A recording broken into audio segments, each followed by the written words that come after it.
Hi అండి అందరికీ. ఇంకా ఈరోజైతే 'కార్తీక దీపం' సీరియల్‌లో అయితే ఒక పెద్ద ట్విస్టే జరిగింది. అస్సలు ఇది ఫేక్ కాదు, కల కాదు, ఏం కాదు.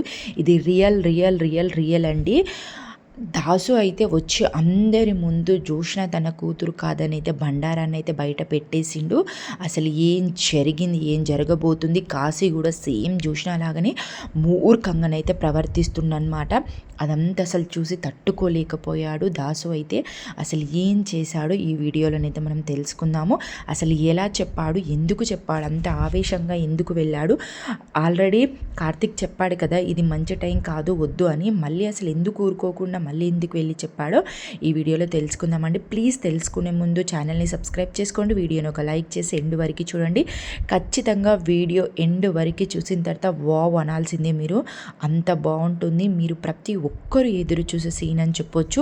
సూపర్ హిట్ సీన్, అసలు ఎక్సలెంట్, అసలు ఎవరు ఊహించని ట్విస్ట్ అని చెప్పొచ్చు. అదేంటి, ఎప్పుడొచ్చాం అనేది కాదన్నయ్య, బుల్లెట్ దిగిందా లేదా అన్నట్టుగా దాసు అయితే ఎక్సలెంట్ అని చెప్పొచ్చు. అసలు ఆ ఎపిసోడ్ చూసేటనైతే గూస్ బంప్సే, అసలు సూపర్ అండి. ఇంకా ఏంటి అని అంటే, స్వప్న మాత్రం కాశీ చేసిన అరాచకాల తిట్టి అయితే బయటకు పంపిస్తుంది కదా. అసలు కాశీ స్వప్న లవ్ మ్యారేజ్. అసలు స్వప్న ఇంట్లో నుంచి కాశీ నిలగొడితే కాశీ ఇంత కూడా గిల్టీగా ఫీల్ కావట్లేదు. ఇంకా అలాగే వచ్చేస్తాడు ఇంట్లో నుంచి బయటకి వెళ్ళిపోమ్మనేసరికి ఇంకా ఎవరి దగ్గరికి జోష్నకైతే ఫోన్ చేస్తారనమాట. జోష్నకు ఫోన్ చేసేసరికి ఇంకా జోష్న కాశీ అయితే ఇద్దరైతే కలుస్తారు. ఇంకా అక్కడ స్వప్న చెప్పబోతుంది కదా, జోష్న బండారని చెప్పబోతుంటే శ్రీధర్ అయితే ఆపుతాడు కదా. డౌట్ వస్తుంది అనమాట. దాసుకు డౌట్ వచ్చి ఇంకా కాశీని ఫాలో అవుతూ ఉంటాడు. ఒక సాటుకు దాసుకొని ఉంటాడు. ఇంకెవరు, జోష్న అలాగే కాశీ మాటలన్నీ వింటాడనమాట. జోష్న కాశీ మొత్తం బండారం మొత్తం బయట పడేసుకొని వాళ్ళు నిజం అనేది బయట పెట్టేస్తారనమాట. అక్క, నేను పోలీస్ స్టేషన్లో ఉంటే అసలు నువ్వు ఒక్కరోజు కూడా వచ్చి నన్ను హెల్ప్ చేయలేదు, నువ్వు నన్ను బయటకు తీసుకురాలేదు, మామయ్య తీసుకొచ్చాడు. నీ మాటలు నమ్మి నేను ఇంత చేశాను. స్వప్న నాకు దూరమైంది, స్వప్న నాకు విడాకులు ఇస్తా అంటుంది, నన్ను ఇంట్లో నుంచి బయట గెంటేసింది స్వప్న, నన్ను చూస్తేనే చిరాకు పడుతుంది అని చెప్పేసి అనేసరికి జోష్న ఎంత మూర్ఖురాలు. తన అవసరానికి తన మంచి కోరి ఎవ్వడు ఏమైనా సరే, ఎవరు నాశనమైనా సరే, ఎవరి లైఫ్లు స్పాయిల్ అయినా సరే తనకు అవసరం లేదు కాబట్టి ఏ పోనీలే తమ్ముడు, స్వప్న పోతేంద్ర, మనం వద్దనుకున్న వాళ్ళు మనం పట్టుకొని వేలాడొద్దు, మనకు అవసరమే లేదు, నీకు మంచి జాబ్ చూస్తా, మనం ఇద్దరం కలిసి బిజినెస్ పెడదాం, మనం ఒక మంచి నీకు CEO జాబ్ ఇప్పిస్తాను, మనం ఇద్దరం బిజినెస్ రన్ చేద్దాము, అసలు మనకి ఎవరితో ఏం పనిరా, మంచిగా నీకు మంచి పెళ్ళి చేస్తాను, నీకు మంచి జాబ్ ఇస్తా, మంచి లైఫ్ నేను సెట్ చేస్తారా, నువ్వు మా గ్రానీ మనవడివైనా నా సొంత తమ్ముడి లెక్కలరా నువ్వు, నేను చూసుకుంటాను కదా తమ్ముడు, నేను అంతా చూసుకుంటాను కదా అంటే అప్పుడు కాశీ అంటాడనమాట. ఏం చూసుకుంటావు అక్క, ఏం చూసుకుంటావు చెప్పు, నువ్వు మా మామయ్య నన్ను బెయిల్ నుంచి విడిపించాడు, అసలు నువ్వేమైనా విడిపించావా చెప్పు, కనీసం వచ్చి అండగా నిలబడ్డావా, అంతా చేసింది నువ్వే అని అంటే, మరి ఎందుకు చెప్పలేదురా ఆ రోజు పోలీసుల ముంగట, ఎందుకు చెప్పలేదురా అని అంటే, ఎందుకు చెప్పాలి, ఇప్పుడు ఎలాగో నేను ఇరికాను, నిన్ను పట్టించినా నేను కూడా పోతాను జైలుకి, కాబట్టి నువ్వు బయట ఉంటే నన్ను సేవ్ చేస్తావేమో అని చెప్పి నీ పేరు నేను చెప్పలేదు, కానీ అసలు నువ్వు నా దగ్గరికి కూడా రాలేదు, శ్రీధర్ మామయ్య నన్ను విడిపించాడు అని అంటే, అరే ఓ మెంటలోడ, శ్రీధర్ మామయ్య కాదురా నేను విడిపించింది, నేను తాతయ్యకి చెప్పి తాతయ్యతో నేను విడిపించానురా, కావాలంటే మీ మామయ్యని అడుగురా అని చెప్పి అన్ని బూకర్ మాటలు మాట్లాడుతుంది అనమాట. మాట్లాడేసరికి పిచ్చి కాసి అన్నీ నమ్మేస్తాడు.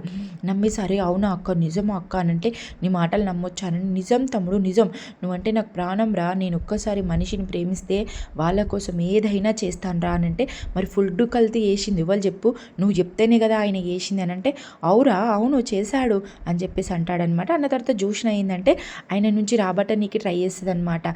అదేంది, పెన్ డ్రైవ్, ఇంకా జోష్న చేసిన బండారం పెన్ డ్రైవ్ ఉంటుంది కదా, మళ్ళీ అలాగే ఇంకా ఫైల్స్ అవన్నీ కాశీ ఏం చేస్తాడంటే, అక్క నీకు నేను జాయిన్ అయిన తర్వాత సర్ప్రైజ్ ఇచ్చి నీకు పెద్ద పార్టీ ఇచ్చి అవి ఇస్తానక్క అని చెప్తాడన్నట్టు. చెప్పి కాశీ బెడ్రూమ్లో పెట్టుకునేసరికి అవి స్వప్నకి దొరికితే స్వప్న తీసుకెళ్ళి శ్రీధర్కి ఇస్తుంది కదా, ఆ విషయం చెప్తాడనమాట. అవి నా దగ్గర ఏడు, నా దగ్గర లేవు, ఎప్పుడో వాళ్ళకి దొరికినాయి కదా అని చెప్పేసి అనేసరికి జోష్నకైతే గజగజ వణికిపోతారే, పిచ్చోడా నీ మెంటలోడా, అసలు ఎందుకు ఇచ్చావురా వాళ్ళకి, నాకు ఇవ్వచ్చు కదరా, ఇంత ఈజీగా చెప్తున్నావు ఏందిరా అని అంటే, ఏం చేయలేరులే, వాళ్ళకి తెలిసి కూడా ఇన్ని రోజులు అవుతుంది, వాళ్ళు చెప్పాలంటే ఇప్పుడే చెప్తుండే, అత్తయ్య హెల్త్ బాలేదు కాబట్టి వాళ్ళు చెప్పొద్దని ఊరుకుర్రు, వాళ్ళు చెప్పరు, నువ్వేం టెన్షన్ పడకు, ఏం పర్లేదు, వదిలేసే లైట్ తీసుకుంటే ఇక జోష్నకైతే టెన్షన్ అయిపోతూనే ఉంటుందన్నమాట. ఇక జోష్న ఏం చేస్తారంటే, వామ్మో ఏంద్ర ఇంత పని చేసిరేంద్ర, వాళ్ళు చెప్పేటట్టే ఊరా, కానీ నేను చెప్పేది విను, నువ్వు మాత్రం ఎట్టి పరిస్థితిలో నేను చెప్పింది నువ్వు చెప్పింది మనం ఇద్దరం ప్లాన్ వేసుకుంది అయితే నువ్వు బావకైతే చెప్పలేదు కదా అంటే చెప్పలేదు అంటాడు అనమాట. చెప్పకపోయేసరికి అదే మెయింటైన్ చెయ్యి, అసలు నువ్వు ఎవరితో అనకు, నేనేం చేయాలో తర్వాత నేను చెప్తాను, నెక్స్ట్ నువ్వు వెళ్ళరా తమ్ముడు వెళ్ళు, నేను ఉన్నాను రా నీకు అని చెప్పి ఇక జోష్న అయితే వెళ్ళిపోతుంది అనమాట. ఇక కాశీ అదే కోపంతో అయితే ఉంటాడు, మొత్తం జోష్న మత్తులోనే ఉండిపోతాడు. ఇదంతా ఎవరు దాసు వింటాడు. దాసు ఇంకా దాసు వస్తాడనమాట. వచ్చి చెంప పలగొట్టి ఇంకా అందరు షాక్ అయిపోతారనమాట. ఈ దాసు ఎలాగైతే సీక్రెట్గా వింటాడో ఇంకా జోష్ని ఇంకా పెద్ద అది కూడా సాట్ నుంచి వింటుంది అన్నీ. ఇంకా దాసు వచ్చి చెంప పలగొడితే అప్పుడు అసలు ఏం అర్థం చేసుకోడు అనమాట. అసలు దాసుని అసలు అర్థమే చేసుకోడు, జోష్న అర్థం చేసుకోదటు కాశీ అర్థం చేసుకోకపోయారే, ఏంట్రా ఏం మాట్లాడుతున్నావురా నువ్వు, అది జోష్న ఎంత మూర్ఖురాలు తెలిసారా, దాని మత్తులో నువ్వు కూడా అలాగే ప్రవర్తిస్తున్నావురా, అది చాలా వేస్ట్ ముఖం, అది జీవితాలు నాశనం చేసిరా, దానిది ఇలా నువ్వు నమ్ముతున్నావురా, నడు శివనారాయణ దగ్గరికి వెళ్దాం, జోష్న బండారం మొత్తం నిజం ఏమైంది అంత చెప్తున్నాడురా, నిన్ను నేను రక్షిస్తాను అని అంటే, వదిలేసే వేస్ట్ ముఖపోను, నీలాంటి తండ్రి ఉంటే ఎవడైనా ఇలాగే, అసలు అక్క చచ్చిపోయింది అన్నావు, నీలాంటి మూర్ఖుడి తండ్రి, అసలు నువ్వు ఒక చాతగాని తండ్రివి, ఒక పిల్లల్ని ఎలా చూడాలో తెలియని తండ్రివి, అందుకే అక్క నీ గురించి తెలిసి అప్పుడే చచ్చిపోయినట్టు, నేను కూడా చచ్చిపోతే అయిపోతుండే అని చెప్పి ఆ పెద్ద మాటలకైతే దాసు అయితే గుండె పలిగిపోతుంది అనమాట. ఏ తండ్రికైనా ఒక కన్న కొడుకు అలా మాట్లాడుతుంటే ఎంత బాధ అనిపిస్తుంది కదా. ఇంకా అలా అనేసరికి ఇంకా కాశీ నోటికి వచ్చినట్టు మాట్లాడతాడనమాట. అసలు నా లైఫ్ ఏం చూసినావు నువ్వు, నా మంచి చూసినావు, నా చెడు చూసినావు, అసలు నేను ఏ చేసినా నన్ను ఒక్కరోజైనా మెచ్చుకున్నావు, నన్ను ఎప్పుడు తిడుతూనే ఉంటావు, నన్ను ఎప్పుడు యువతలి వాళ్ళతో పోలుస్తూనే ఉంటావు, నువ్వు ఎప్పుడు నన్ను తిడుతూనే ఉంటావు, వేస్ట్, నీలాంటి తండ్రి అసలు వేస్ట్, అసలు నువ్వు వేస్ట్, అసలు నువ్వు నా దగ్గరికి రాకు, నీ మాటలు నేను నీ బతుకు నీది, నా బతుకు నాది, అసలు నువ్వు నా దగ్గరికి రాకని ఇంకా చాలా కోపంగా ఆవేశంగానైతే వెళ్ళిపోతాడనమాట, చిరాకు కొట్టి.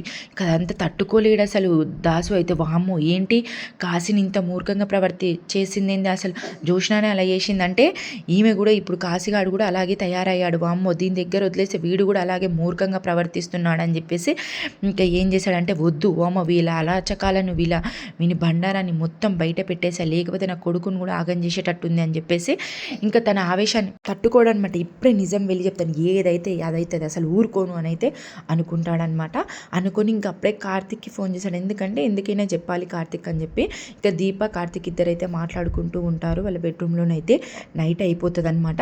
అప్పుడే ఇంకా దాసు అయితే కార్తిక్కి ఫోన్ చేశాడు, కార్తిక్ ఏమైనా సరేరా, ఏదేమైనా సరే నాకు అవసరం లేదు, ఏదైతే అదైతుంది, నేనైతే ఇప్పుడు వెళ్ళైతే జోష్నానైతే నా కూతురే అని చెప్పేసి చెప్తాను నేను అంటే. అప్పుడు కార్తిక్ వద్దు ఏమైంది అసలు ఏమైందంటే, ఏదేమైనా నాకు అవసరం లేదురా, అసలు చాలు ఆపిన కాడికి చాలు, ఇలాగే ఆపితే అరాచకాలు ఇంకా ఎక్కువైపోతానే ఉంటాయి. ఇక ఆ జోష్న అలా మూర్ఖంగా తయారైంది కాక ఇంకా కాశీగారిని కూడా అలాగే తయారు చేసిందిరా, వాడి చేత అసలు ఎంత చెడ్డ పనులు చేపిస్తుంది తెలుసా, అసలు అందరి ముందు చెడ్డోని వేసేస్తుంది, వాడిని ఫుల్ కల్తీ చేయించింది వానితోని జోష్నాని, మొత్తం వాడు పోలీస్ స్టేషన్కి వెళ్ళింది కూడా వాడేనట, అసలు జోష్నాని ఇదంతా చేసింది. ఎవరిదాకా వాళ్ళు మాట్లాడితే నేను విన్నారా, నేను అసలు తట్టుకోలేను, నాకు ఈ ఆవేశాన్ని అసలు నాకు ఎవరు చెప్పినా నేను అసలు వినను, నేను వెళ్ళి చెప్పేస్తా అని చెప్పేసి అయితే ఇంకా దాసు అయితే ఫోన్ పెట్టేశారు. కార్తిక్ ఎంత చెప్పిన వినడనమాట. ఇంకా వెళ్ళిపోతాడనమాట. ఇంకా పోతుంటే ఇంక అప్పుడే జోష్నకు కూడా తెలుసు కదా, వింటది కదా ఇడంతా కాశీ దాసు మాట్లాడుకుంది. ఇంకా బయటనే నిలబడుతుంది అనమాట. నిలబడి ఇంకా దాసుకు అడ్డం తిరుగుతుంది. అడ్డం తిరిగేసరికి, ఏంటి ఎక్కడికి వస్తున్నావంటే, ఏంటి నీ అరాచకాలు, నువ్వు ఇక్కడ ఇంటి కూతురివి వారసురాలని మోసి ఆ బరువు ఎక్కువైపోతుంది కదా, రెస్ట్ తీసుకో అమ్మా అని చెప్పేసి అయితే అంటాడనమాట. అప్పుడు జోష్న అంటది, అంత సీన్ ఏం లేదు, నువ్వు ఎలా చెప్తావో నేను చూస్తాను కదా, నేను నమ్మించినట్టు నటిస్తాను అంతే, నేను ఎవరిని నమ్మను, నువ్వు ఇప్పుడు ఆడ కాశీగాడితో మాట్లాడింది అంతా నేను విన్నాను, అని విన్నది అంతా నేను విన్నాను, అందుకే ఇక్కడ నువ్వు ఎట్లాగో ఇక్కడికి వస్తావని చెప్పి నేను ఇక్కడ నిల్చున్నాను అంటే, ఓహో ఈ తెలివంతా నువ్వు మంచి విషయాలకు వాడుకుంటే ఈ పాటికి ఎప్పుడో బాగుపడేదానివి, నువ్వు ఇంత మూర్ఖురువయాలైన మనిషివని నేను అనుకోలేదు, నా కడుపులో నువ్వు ఎట్లా చెడపుట్టావో కూడా నాకు అర్థం కావట్లేదు, అసలు నీ అరాచకాలు మొత్తం నీ మూర్ఖత్వాన్ని ఈ రోజుకే నేనైతే క్లోజ్ చేయాలనుకుంటున్నాను, నేను ఎట్టి పరిస్థితుల్లో నీ గురించి అయితే నేను చెప్తాను, ఏదేమైనా సరే అని చెప్తే అసలు జోష్ననైతే మస్తు అసలు రిక్వెస్ట్ చేస్తుంది, కాళ్ళు మొక్కుతుంది, ఏళ్ళు మొక్కుతుంది, అయినా అసలు వినడు, అస్సలు వినడిగా. దాసు తీషర్ట్ నూకి పడేస్తాడనమాట. వద్దు ప్లీజ్ నాన్న వద్దు అని చెప్పి కాళ్ళ మీద పడ్డా కానీ అసలు వినడు. నేను విన ఏదేమైతే అదవుతుంది అని చెప్పి వెళ్ళిపోతాడనమాట. ఇక కార్తీక్ కూడా ఫోన్ చేస్తాడు కదా, కార్తీక్ హడావిడిగా అటు దీపక్ చెప్పేసి వద్దు అమ్మ చెప్పగల నేను వెళ్తా అని చెప్పేసి ఇంకా కార్తీక్ కూడా వస్తాడనమాట. వచ్చేసరికి ఇంకా అంతలోపే ఇంకా ఇక్కడ ఈ అరాచకాలంతా జరిగిపోతాయి. అందరినీ అన్నయ్య శివనారాయణ ఇంకా వదిన అమ్మ అందరు రండి బయటకు రండి అని అందరినీ పిలిచి వరకు అందరు షాక్ అవుతారు, నిద్రమబ్బులు ఉంటారు. సుమిత్ర కూడా వస్తుంది అనమాట. జోష్నాకైతే గజ వణికిపోతుంది. అంతా పారుకు తెలియదు, పారు వండుకొని మెల్లగా లేస్తుంది. లేచే వరకల్లా ఆయనతో పారు పడుతుంది. ఏమైంది ఎందుకు లేపినవురా, ఇప్పుడు మళ్ళీ ఏమైందిరా, నువ్వు అంత పిచ్చిగా మైండ్ సగం మైండ్ పట్టుకొని ఏం మాట్లాడుతున్నావురా అంటే అప్పుడు శివనారాయణ అంటే నువ్వు మూసుకో పారు, నీ మైండే వాడికి వచ్చింది, నువ్వు ఒర్రకు మూసుకో, నువ్వు ఇంత పిచ్చిదానివైనా మేము ఇంట్లో ఉంచుకోలేదా, నువ్వు ఫస్ట్ నోరు మూసుకోవాడు, మొన్ననే ఏమో చెప్తాను వచ్చిండు, చెప్పనియలేదు మళ్ళీ ఇప్పుడు వచ్చిండు, మీరు సైలెంట్గా ఉండండి, దాసు ఏంటి చెప్పు అని చెప్పేసరికి అప్పుడు దాసిగా అంతా చెప్తాడనమాట. అసలు ఇంటి కన్న కూతురు వల్ల ఒక చిన్న ఒక మూర్ఖురాలి వల్ల ఒక పసి ప్రాణము, ఇంటి వారసురాలి ప్రాణము సంచిపోయేదే ప్రాణాపాయ స్థితిలో బయటపడింది. అలాగే అసలు ఇంకొక ప్రాణం కూడా పోయింది. ఇంత అరాచకాలు, ఇంత మూర్ఖత్వానికి దిగజారారు. దీంట్లో కారణం నేను కూడా అసలు నేను ఇంత జరుగుతుంటే కూడా అసలు నేనేం మాట్లాడకుండా సైలెంట్గా ఉండిపోయాను. అసలు కానీ ఈ అరాచకాలు, ఈ అవమానాలు చూసి నా వల్ల అవ్వట్లేదు. అసలు నేను ఎలాగైనా నిజాలు చెప్పాలనుకుంటున్నానంటే ఏమైంది చెప్పు అని అంటే నీ కన్న కూతురు అదేంది పానప్రాయ స్థితిలో ఉంది అని అంటే అప్పుడు సుమిత్ర అంటది అనమాట. ఏంటి నా కన్న కూతురు ఇక్కడనే ఉంది కదా క్షేమంగా అంటే జోష్న నీ కన్న కూతురు కాదు వదిన, కాదు నా కూతురు అని అంటే జోష్న ఎవరి కూతురు అంటే నా కూతురు అనేసరికి షాక్ అయిపోతారు. జోష్న నైతిగా చూడాలి, అబ్బబ్బబ్బ ఉంటదిగా మస్తు సూపర్ మజా అంటే మజా. అసలు ఇదంతా చెప్పిన తర్వాత కార్తీక్ వస్తాడనమాట. దీపం తీసుకొని వస్తాడు.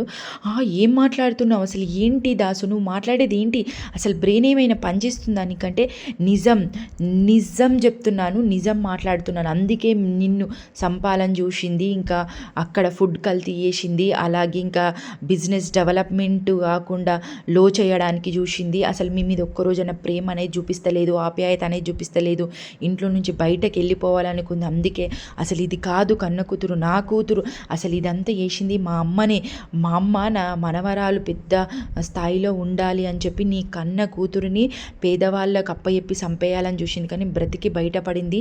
దీపని నీ కన్న కూతురు, జోష్నానేమో నా కూతురు, అసలు జోష్న మంచి హై లెవెల్లో బ్రతకాలి, ఇంకా ఈమెనేమో అసలు మొత్తం నీ కన్న కూతురేమో పేద ఇంట్లో అసలు ఒక పని మనిషిలాగా బ్రతుకుతుంది అని చెప్పేసి ప్రతి ఒక్క నిజం చెప్పే వరకల్లా చూడాలి.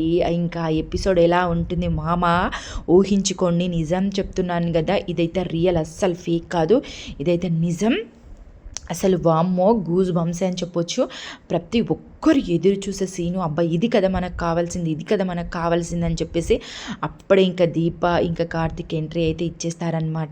తిని ఇంకా దీపని పట్టేసుకొని తిను నీ కూతురు అని చెప్పేసి అనేసరికి ఇంకా ఈ దీపని పట్టుకొని అయితే బోరున ఏడ్చేస్తారనమాట.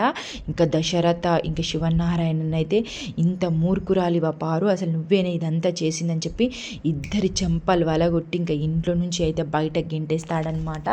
అసలు సూపర్ సీన్ అండి, అస్సలు మిస్ అవ్వకండి. ఇది జరిగింది. అసలు వాళ్ళ రియాక్షన్, వాళ్ళ యాక్షన్, వాళ్ళ ప్రవర్తన, వాళ్ళ షాకింగ్ నిజాలు అసలు ఏమవుతుంది ఏంటి అనేదంతా మనమైతే తెలుసుకుందాము. ఇదంతా తెలుసుకున్న కాశీ అసలు ఏం చేయనున్నాడు, అసలు బండారాన్ని బయట పెట్టనున్నారా, లేదంటే దాసు చెప్పిన మాటలు అసలు వీళ్ళు నమ్మరా అనేదే మనకు పెద్ద ట్విస్ట్ అనమాట. లేదంటే మళ్ళీ ఏంటి ఎవరు కార్తీక్ వచ్చి ఇది నిజం కాదు, ఆయనకు బ్రెయిన్ పనిచేస్తలేదు అలా చెప్పాడు అని చెప్తాడు, అసలు ఏం జరగనుంది అనేది మనమైతే ఇంకా రేపటి ఎపిసోడ్లోనైతే తెలుసుకుందామండి. ఇది అనమాట జరిగిందైతే. మీకు ఏమనిపించింది, ఇంకా నిజం బయటపడ్డ తర్వాత మీ రియాక్షన్ ఏంటి, మీ ఒపీనియన్ ఏంటో కింద కామెంట్ చేయండి. Please like and share, subscribe, please support మీ అండి. వీడియో చూసినాక ఫుల్ ఎంజాయ్ చేసి హ్యాపీగా ఫీల్ అయ్యారని అయితే అనుకుంటున్నాను. ఓకేనా, అందరికైతే హ్యాపీ సంక్రాంతి.